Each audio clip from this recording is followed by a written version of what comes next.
borom bi nee na déedéet suma afidu min haythu afada an-nas te ngeen jéggalu yàlla wastaghfirullah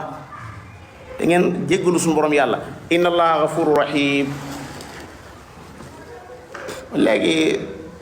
sëñ Cheikh Mbacke Sakho maa ngi koy laaj fi ab laaj wastaghfirullah inna allaha ghafurur rahim ji dama ko dégg mu ne moom boo gisee lépp lu muy def ci julli day am dalil lépp lu muy def ci biir julli day am lan dalil ci alxuraan. ñu ne ko waaw sa kabar bi foo ko jëlee mu ne wa kabiru takbiran da jàpp mu jàmborom. ñu ne ko waaw subhaana rabbiyal aala ji nga wax mu ne sabbihi isma rabbikal aala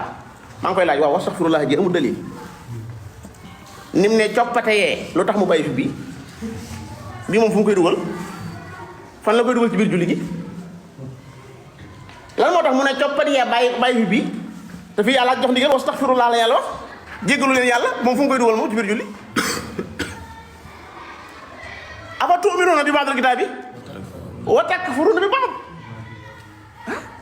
loolu kese la maanaam ndax nit ñi lay def waaye lu gën a réer lim nekk man xawma ko wax yàlla xam na ko su ma ci gisoon ak ngeen nu njub itam dama koy nangu fii waaye ak réer la laa wax ak réer gu leer naññ la. ñu bëri nag dan leen di ndax yàlla xam na ko rawatina ñi nga xam ne amuñu njàngul islam mu xóot ndax li nga xam ne moo gën a kii ma ba mën ngaa vérifier sa bopp waaye non vérifier gi mooy dem mooy laay ji mooy laay ji boo demee mu joxe numéro bi ne boo demee nga xoolal ko sa bopp waaw yàlla moom kañ la wax ne maanaam yéen ñi xamul dem leen xool seen bopp yàlla ko ne fasalu ahla zikri in kuntum laa ta'lamuun loolu la yàlla sant ñi nga xam ne ñoo réer mais dem leen ngeen xoolal seen bopp waa ji bu ñëwee xoolal bopp ma itam li muy gis mooy laay ji mais lan la laay ji tekki lan lay tekki wastaghfirullaha inna allaha ghafurur rahim borom bi nee na fa ida qadaytum